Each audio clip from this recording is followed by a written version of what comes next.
Yo, yo, yo, welcome back to the Further Your Lifestyle podcast, conversations on lifestyle, passions, and hustles. My name's Chris, I am your host, and I'm super excited to be back here having the conversation with you. Episode 128 today, and we're talking about motivation, and in particular, reasons why we are not motivated, or really just a big conversation around maybe some of the reasons why we're struggling to be motivated in the world that we live today.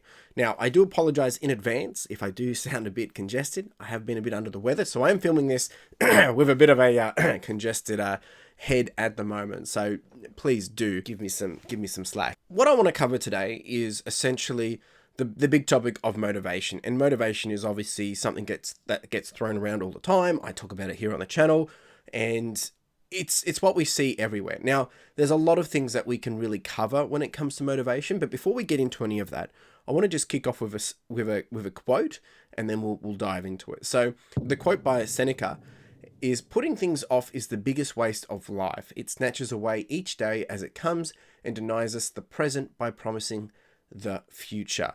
Now, we can get really stuck when it comes to motivation because we put things off, we throw things around, or we think about, I'll just do that when I need to, and then, it's been 2 weeks or whatever. That's what we're really going to talk about today. So we're going to dive into it, so buckle up.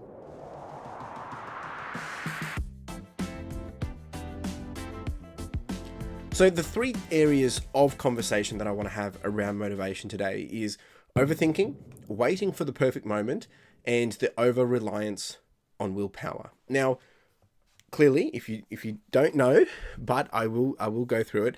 Clearly, motivation is something that we all experience.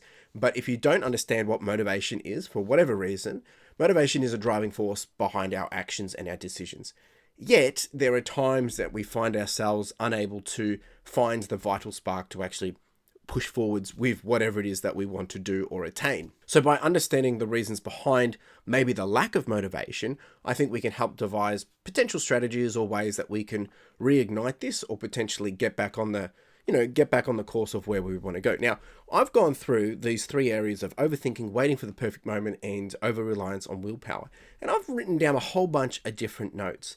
And I've broken them up into different categories of maybe people that are just getting started with, pursuing goals, or, just getting into the field of motivation. And when I say getting into the field of motivation, there comes a time in life where, there's a lot of things that we don't have to rely on doing for ourselves. We don't have the responsibility. We don't have the accountability, especially when we're kids. As we start to get as a teenager, there is things that we need to be motivated to do, like study or getting a part-time job or looking after siblings or, taking some roles and responsibilities around home. Whereas then as we start to get past that as a young adult, that changes again of the different expectations around motivation because we have our own ambitions. We have the pressures of society. We have all these different things that start to encompass our lives. And then there's this next level, which is even more intense when you might be a manager at work, or you might be operating and managing a business, or you may want to build a community, right? There's these three different tiers, and I guess you could look at them from a beginner or an intermediate or an advanced, but it's probably not really that, but that's the way I've kind of bucketed them. Now, what I want to do is, I've been enjoying doing it this way, is I've gone into these different buckets and I've put a whole bunch of different questions that I'm going to ask back to myself as if I'm being asked and having the conversation with you. And we're going to discuss it. I'm going to answer it based on what I think. I might not get into much detail about it if I don't have anything to say about it.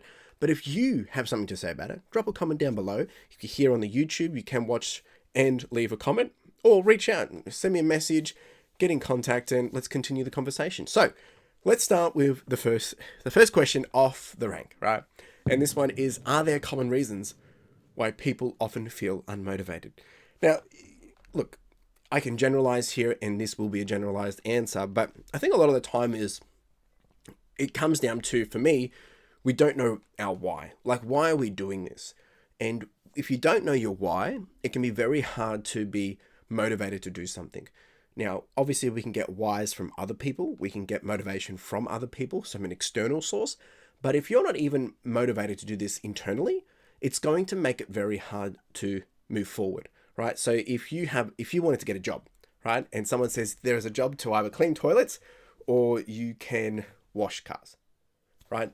I think at first we're going to be like, probably want to wash the cars because cleaning the toilets seems pretty messy. But if we change the conversation and say, hey, look, if you clean the toilets, I'll pay you $1,000 a day. If you clean the cars, I'll pay you $200. What are you going to do? All right. All of a sudden, there's a different factor that motivates us. And clearly, the motivation there would be money.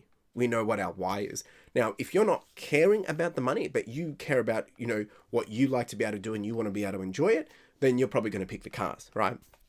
Or maybe you have an interest in cars, or maybe you want to start a car detailing business. If you want to be a plumber, well, cleaning toilets isn't a big issue, right? So I think there's a lot of elements that we have to think about when it comes to, why we might feel unmotivated. So I've kind of spoken about why we're motivated, but feeling unmotivated, there's so much pressures. There's so many reasons. There's pressures of stress. There's not feeling into it, not knowing our why, have better interests, have different priorities, wrong season, wrong timing, not feeling it, not vibing with it, right? And they probably all cross over, but I think that's what it really comes down to, because when someone asks you something and you're not inclined to say yes, you're either feeling you honestly don't want to do it because it's not an interest to you, or it's making you uncomfortable. The next one is, how does overthinking affect our motivation levels? This is I think I'm a big thinker, and there's times where I don't have to think about things because I've done it before. So you just, yeah, it's all good. I'm motivated to do this. Let's get it done. Like my running. So when I first started training for running, it was hard work. It's still hard work now, but I know what I need to do in order to get to where I want to be. Therefore, I don't have to think about it as much. Now, when it comes to trying something new, if I had to go train for, a obstacle course or something, I'm going to start to think, do I need to do this? What am I doing enough of that? Or what about, other different types of cross training? Start to overthink it, and you can start to overwhelm yourself. And I think when it comes to being motivated, thinking about things too much can obviously demotivate our ability to just go, because we start to scenario play in our heads. What if this doesn't work? Or what about, and then you think, I'm not really motivated to try this now because it might not work out in my favor. So I think overthinking can become a huge impact to our motivation levels. Why might waiting for the perfect moment hinder our motivation? This is almost similar to the overthinking, because if you're waiting for the perfect time, it's never going to be right. It's the perfect time is you starting. And what I mean by that is today. I mean, it's very cliche, but the best time to plant a tree was 20 years ago or today, because it's going to be 20 years till it grows anyway. So you're going to have to let that time pass. But there isn't always a perfect moment. There's never going to be that perfect moment. There is going to be times where it might make sense to say, hey, no, I definitely can't do this today, but it makes sense that we kick this off tomorrow, kind of thing. Because, if it's 10 o'clock at night and the boss says, I need you to do some work for me, it's like, no, mate, I need to sleep. Let's do it tomorrow. So, I'm not saying that we should be just doing everything now either. But I think when we put things off for the perfect moment's never going to be there. There's always going to be something else in life. Life throws roller coasters at us all the time. So that will hinder our ability to be motivated, because we'll keep putting it off. Once you start getting some traction, start making some moves, I think you'll see the motivation, and you'll see the results, and that's going to motivate you to move forward. Can you explain the concept of willpower and its role in motivation? I think this leads back to purpose and why. Willpower is, obviously in our mind, and I don't have the definition for it, but, when we have a strong willpower, it's because we have a strong attachment to the end result, right? If I want to run a marathon, I can't expect to run a marathon comfortably if I haven't got all the training and all the work done. Now, if that's 20 weeks training plan, that means I need to be able to build the resilience, the headspace, the mindset, and the willpower to push through. During COVID, I was doing my second marathon, and we were in lockdown here in Australia, a 5K radius around home, and I remember training. I had to do 3-hour training runs, and we were only allowed to run outside for 2 hours. So I was doing repeats in the back of my property, 400-meter repeats. Luckily, we have a big driveway. And I was just doing loops and repeats just in those small little distances to get the job done. Now, that was willpower, because I knew if I don't do this, there's no way of me being able to be ready for the marathon. And I didn't have a treadmill. So you got to do it. You got to make it work if you want it, right? Are there physical factors like sleep or diet that can influence your motivation? 100%. If you're not feeling well, it's probably because you're lacking sleep, you're eating wrong, or there's something wrong physically or maybe even mentally, right? So when we're not feeling ourselves, we're not feeling at our best, it can be hard to be motivated to do these things. Even me doing this podcast, like I'm all in the headspace at the moment with congestion and just not feeling up to it. And I'm not necessarily motivated to go bang out 4 episodes, that's for sure. But I do need to do 1, right? Because I need to get it done for the next week.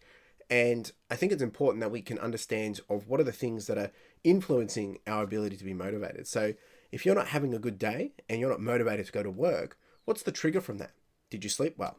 Did you stay up late stressing about something? What are all the factors that come into play that are influencing your motivation? And I think when we start to look at those, you'll start to realize, yes, physical factors, sleep, diet, they all influence our motivation. How do daily routines or habits influence our motivation levels? I think daily routines and habits are a passive way to stay motivated, because once you know what you want and you've got yourself into a bit of groove, you can then put into play the systems or the process that you're going to follow on a regular basis and just keep putting out the reps, right? And when you put out the reps, you see results. And then usually it goes like in kind of waves and kicks, and the waves get higher over time. You'll see that the trend is starting to get bigger, and you'll see a bigger result every so often, a bigger result. And then your average baseline is now higher, right? Now I can see this in business. I see this with my running. I see this with other areas of life as well. Like if you were playing a video game, the first time you play a video game, you're not going to be really good, right? And if you played a video game 1 hour every day for the next, let's say Call of Duty, for the next, 90 days, by the time you get to 90 days, you're going to be an excellent player because you've been putting in the reps. And where you were in week 4, you're not always going to be perfect, but you're going to be 10 times better to probably where you were in week 1, right? So you get the better ability to output your ability to compound all that learning. Therefore, you're going to be even more motivated because all of a sudden you're doing really, really well and you're going to want to progress even further. How does setting goals relate to motivation? I think it comes back to the why and the passion and the purpose, because you can set goals. Like I can say, I want $1 million. Cool.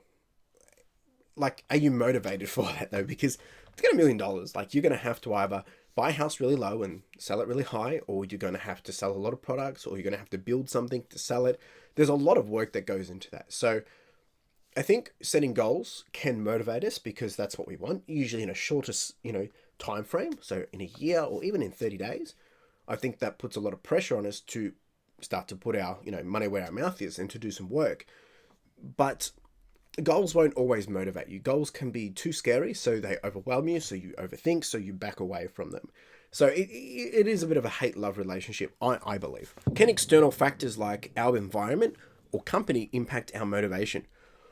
100%. So if you're surrounded by people that are negative, people that aren't uplifting you, that's going to deter you in order to move forward, especially if people are totally against of what you're trying to work towards or be motivated for, right? So I think these are all things that we need to really take into account, and, where you're working, the environment you're working, who's around you, who are the people influencing you. They're all factors that will impact your ability to be motivated, stay motivated, and want to be motivated. All right, so now we're going to jump into a little bit more detailed. And the first one here is, how can one recognize and combat the trap of overthinking? I wish I had the answer to this. I think you have to call it. There's a time where it's really good to do your research, to do your homework, and to understand, okay, what are all the factors? What's all the things that we have into play? And I think something that I've had to do, and Carla's kept me very honest with this. Carla's my girlfriend, my partner, and she's really good at helping me just, take it down to black and white of if there's a lot of elements at play in what you're overthinking with, do a pros and cons list, right? Write down all the pros of whatever it is you're trying to do or wanting to do, and then do a con list. And at the end of the day, you're going to have a percentage of way, meaning one side's going to be more pros, more cons, or whatever. Go through them, understand them. Is it one con, or can they be broken up into multiple cons or multiple pros? And then at the end of it, you tally it up. Now, if there's more pros than cons, say, okay, well, it makes sense to do it. What's your reaction? If your reaction is it means you don't want to do it, not because of the pros and cons, because of another reason. Maybe it's just because you're scared, Now, that doesn't necessarily mean you shouldn't do it. But if you go through it and there's lots of cons and it tells you don't do this and you're like, yeah, I agree with this, then it's good. But if you're still thinking, no, I want to do it, there is something else driving you towards. So instantly, it's going to tell you what you really, really want. So then how do you make it work? So I think that's how you can combat it. It does take a little bit of work, but it makes sense to do it. Can you delve deeper into the pitfalls of waiting for the perfect moment to start something? Well, we kind of already discussed this. Like if I... So okay, a good example of this is when I left my 9 to 5 to start, doing my own thing, taking a chance on me. I knew that it's either I need to get fired or I have to make the decision to step away from the 9 to 5. Now, I wasn't going to get fired because I was doing a good job. And it's just the matter of the facts. So the perfect time to do it wasn't when I just had all the money or all the time, because I was never going to have all the time. And I might have had more money, but I wouldn't have the time. So it's like, I need to call it, because I don't want to keep working this way for another 5, 10, 15, 20 years to then think that I'm going to go do something that's going to get me to where I want to be, when it's then going to take another 5, 10, 20 years to do anyway. So I need to do it now. And that meant I had to rip the Band-Aid off and say, no, I need to take a risk. And if you really want something, this is motivation, because I literally stepped away from, more than $150,000 salary job, good security, like all these things. There's a lot of perks to that. But I knew there was something greater that I wanted, and to be able to create or experience or try. And I was never going to get that experience or chance to try if I didn't make that call for myself. And that was never a perfect moment. It was the perfect moment to do it then, but it wasn't a perfect moment. It just made sense to make the decision, do the pros and cons, and what do you want to do? Why is solely relying on willpower not a sustainable approach to staying motivated? I think it would be a false mentality to think that, I've got a lot of willpower, I'll get it done. Because I've done 5K runs and they are worse than a half marathon. Where I've done half marathons and you have multiple waves of ups and downs, and you're feeling it, you're not feeling it, you're feeling it, you're not feeling it. So if you're expecting that you're just mentally got it all and you're going to be able to push through, I believe you are wrong. We all have things that will break us, and moments of doubt, and moments which trigger us to lose confidence. So we can't just rely on willpower. Willpower we want to leverage when we can, but you do need to not go in thinking that, I got this because my headspace is strong as it can be. Well, it needs to be stronger. So yeah, I think that would be false thinking. How do concepts like decision fatigue relate to motivation? I think when we have to make too many decisions, we're using too much brain space, and when it comes to then wanting to go do something to work towards a goal, we can be demotivated. So if you can remove decisions, things that you always need to decide on, whether it's delegate them or discard them or whatever it may be, automate them or whatever it may be, that's going to enable you to have enough headspace to be able to be motivated where it makes sense. So when I'm doing my running, I have a running plan, training plan. I don't have to decide what I need to do today. It tells me what I need to do today. There is times where I might have to adjust based on how I'm feeling physically and all that, but that's not the end of the world either. But it means I don't have to necessarily make, 90% of the decision. I just got to say, yep, I'll adjust it, or I'll go heavier or go lighter or whatever. 80% of it's all done for me, so I can just move forward. Are there specific exercises or techniques to overcome overthinking? I think we already covered this one. I'm not going to go into detail. I think, the pros and cons list is pretty detailed already. What are the psychological reasons behind our tendency to wait for the perfect moment? I think it's fear. I think it's because we're scared of things not working out. I'm talking from my own experience here.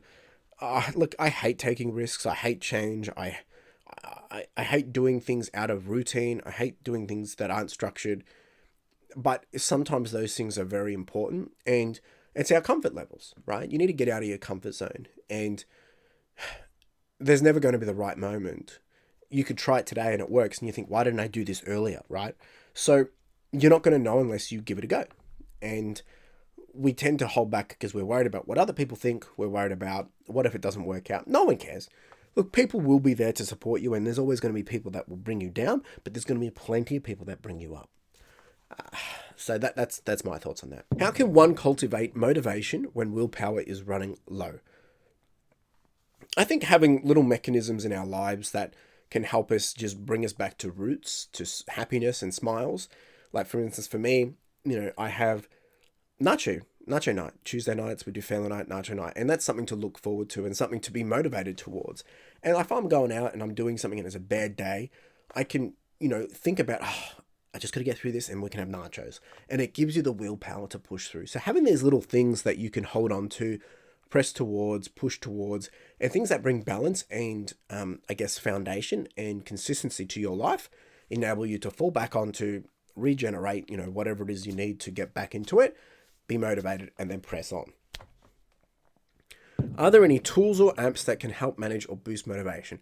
I personally don't use any tools or apps. I know there's a lot of apps you can do for meditation, Headspace, and things like that, but I personally don't have any recommendations. If anything, I just put on some tunes and then just get into the groove and get it done. How do society expectations or societal expectations or peer pressure impact our motivation?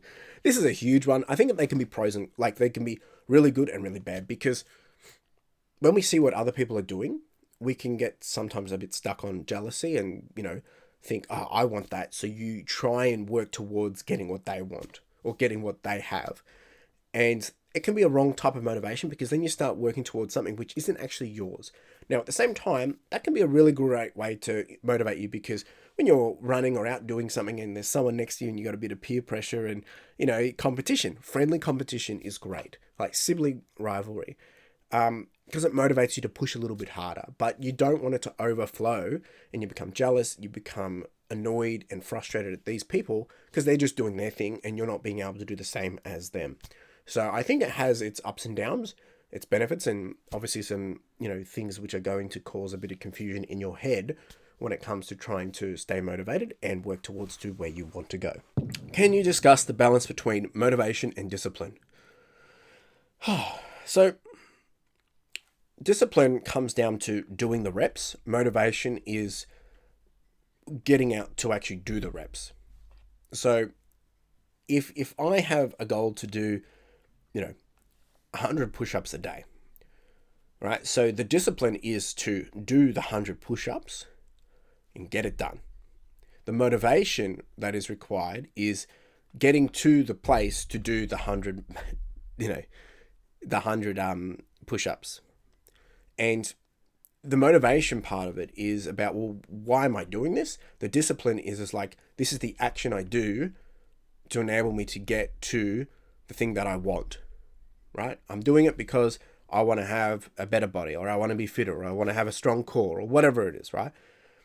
And you got to understand that, okay, that's why I'm motivated. That's why I'm doing. So what is the action I have to do? And the discipline is doing those actions, right? Putting in the reps. That's the difference. Now, the balance between them is, if you're all motivated but no discipline, nothing will get done. You can be motivated as heck. I'm like, yeah, I'm going to do this. It's great. You still got to go do the work, right? It's like people saying, I'm going to lose 20 kilos this year. And they don't, because they don't put in the discipline. So motivation is something which I think spurs us to go do. But then when you actually go do it, you have to be willing to actually, now we have to get our hands dirty. All right, now we move into like the level 3 area, which is probably a bit more detailed, even more. Some of it we might have dived in already, but we'll jump in and we'll see what it has to say. How can one maintain consistent motivation in high pressure and high stress environments?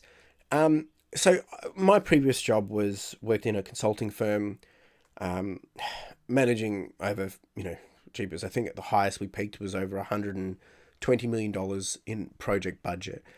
We are working with 300, 400 different people, working with very senior leadership teams, client teams and internal teams like CEOs and CIOs and things like that.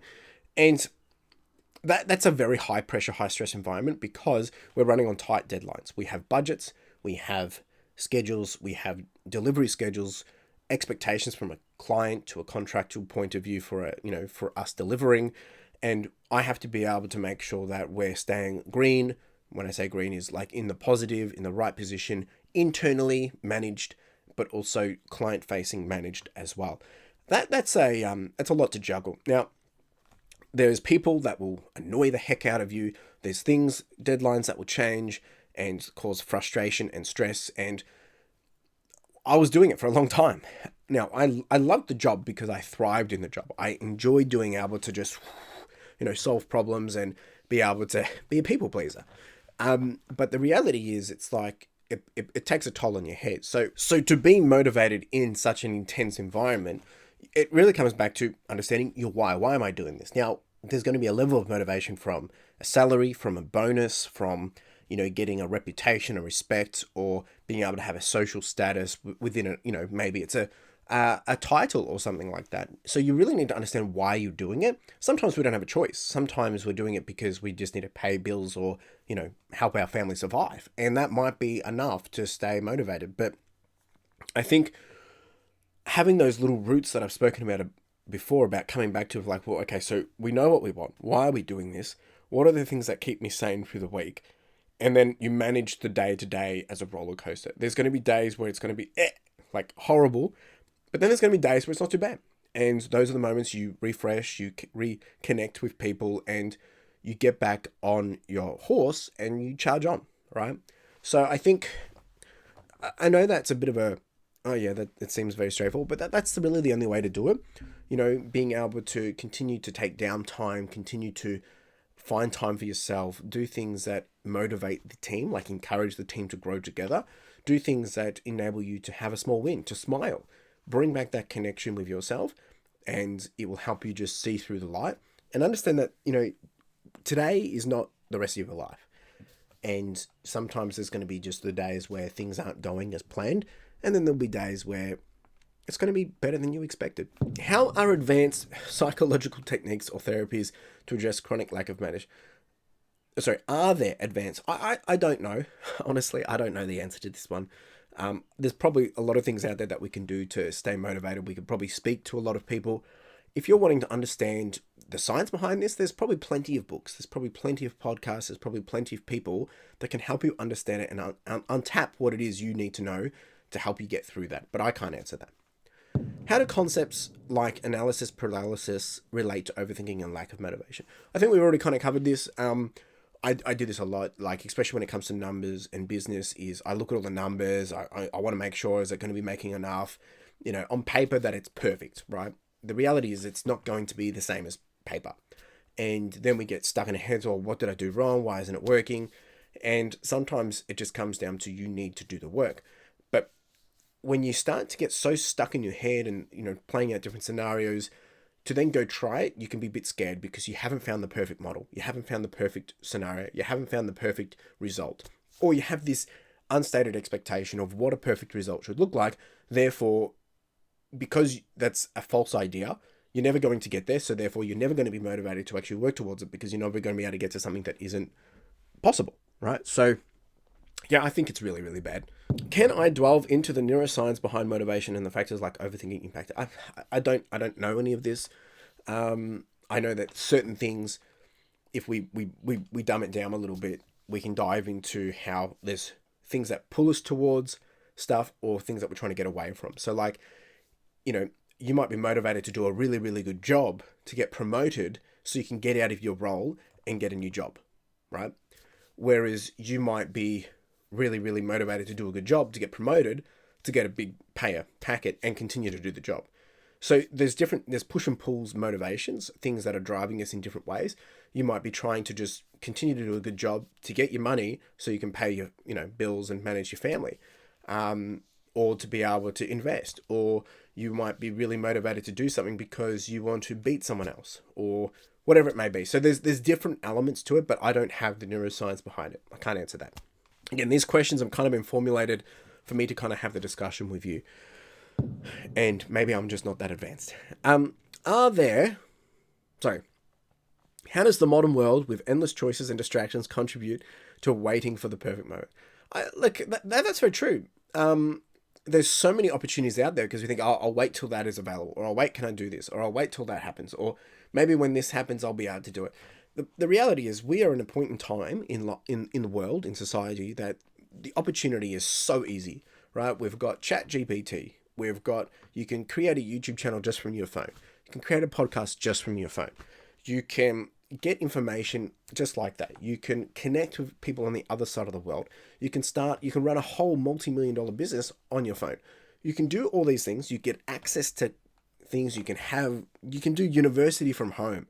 Like when people say, I just don't have the opportunity, I think we need to really step back and understand, well, what are you expecting, right? Because if you're expecting someone to give you everything, no, that's not the point.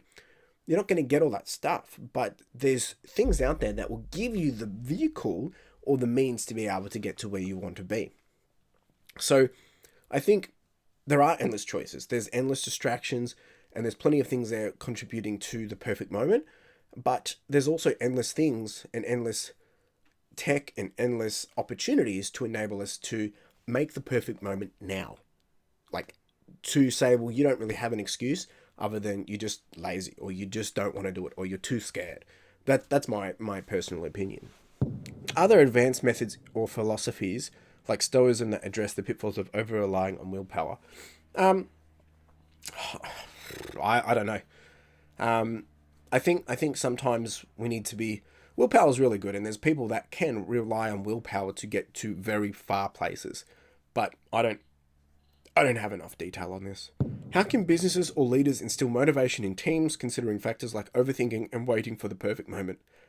I think, again, if you're working with people, helping them see what we're working towards, as you start to progress through life, whether it's as a parent or as a teacher, like to people below you, or you have an influence of people below you because you're a manager through business or whatever, we need to learn how to not just take our own motivation and know our why, our purpose, but we need to help others see that too. So if we're working towards a common goal, like if it was a football game or something, the team captain's role is not about him.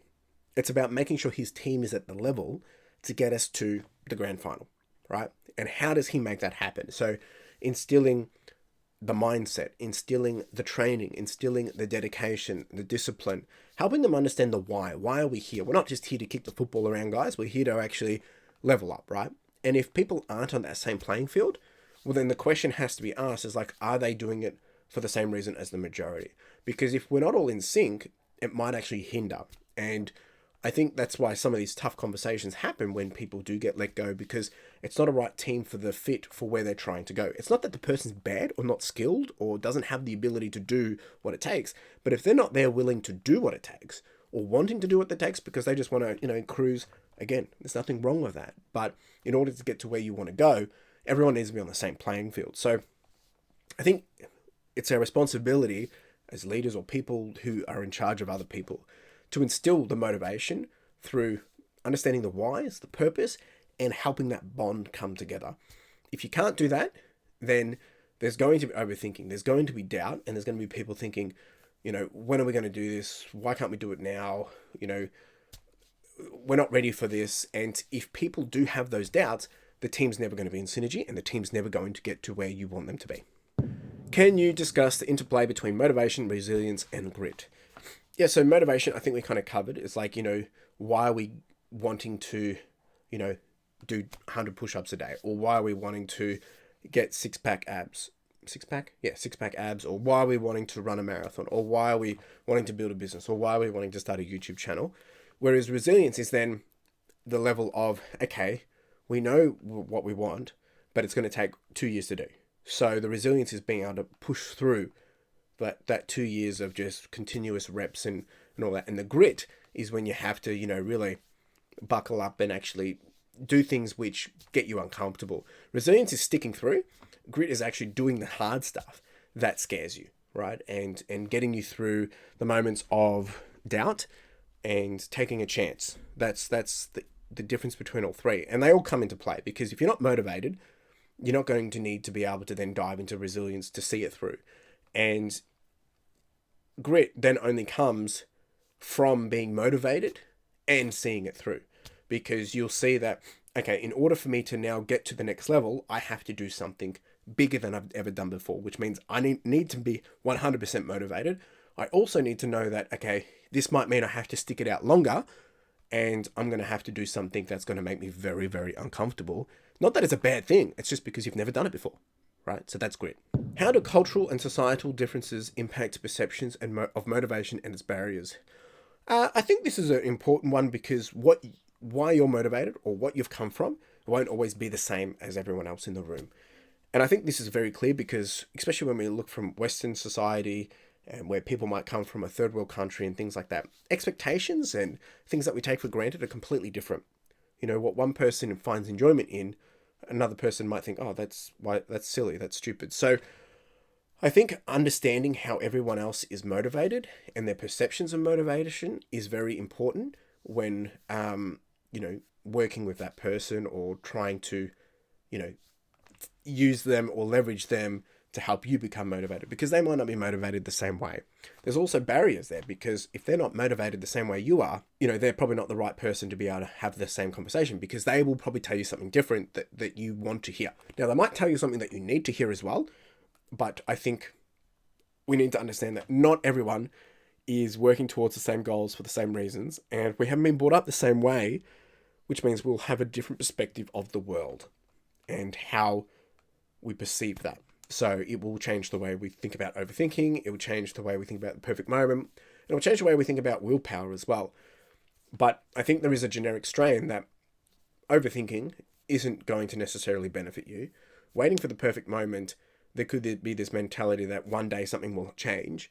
And then 3 is willpower. I find that willpower will be a stronger trait in people that have had a harder, upbringing, because they've got the ability to be able to rely on themselves than all the opportunity around them, and make themselves more, rely on themselves to attain the things that they want. What are some of the future trends or research areas in the study of motivation? I have no idea, but I think when it comes to future trends, I think there are things that we have access to now that enable us to be motivated because we don't have to do, a percentage of the work. So for instance, a good example of this is when ChatGPT was released, the AI tool, you could literally just give it a prompt and say, hey, create me a 12-week running training plan. And it creates it. So all of a sudden you can be motivated very, very quickly because you've got everything there in front of you. You don't have to go out, find someone that you trust. You don't have to go out there and spend, $100 a week to do the training. You can, look, whether it's reliable or not is a different conversation, but there's things there that can motivate you very quickly. You can get inspiration from the internet just like that. Go on YouTube. How do I start, video editing, and see what other people can do, see what the possibilities are. Therefore, all of a sudden, you can just get straight into it and be motivated. So I think that's where it's not the future. I see that now. In terms of the future in the research, I have no idea. I'm just being frank. All right, we're gonna wrap it up because I'm starting to get I'm totally feeling it now that I need to take some more rest. So I think when we think about motivation, I think it's very important that we understand what's causing motivation and what's not, and where the lack may be. And when we can identify where the lack of motivation is, we can then start to reignite, or I guess pull us back to where we need to be focusing our attention to. So recognizing barriers such as overthinking or waiting for the perfect moment or relying on willpower too much, I think we can then start to tap into what we need to let go of and focus more on, and move forward with a purpose and a focus of actually getting the results. I would encourage you to think about, what are some of the experiences or challenges that you have had to deal with when it comes to motivation. Why are you motivated? Why do you do what you do? Why don't you do what you don't want to do? What are the things that are hindering you from being motivated? What are the things that are inspiring you to be motivated? And what are your thoughts about all these questions? These conversations. You can go through and answer these for yourselves. I've read them out to you. I would love to hear from you. If you want to continue the conversation, drop a comment down below here on the YouTube. Otherwise, reach out to me. I also have speakpipe.com/furtheryourlifestyle, and you can leave a message. You can leave like a voice memo, and we can continue the conversation that way as well. Appreciate you being here. You have a wonderful day. Cheers.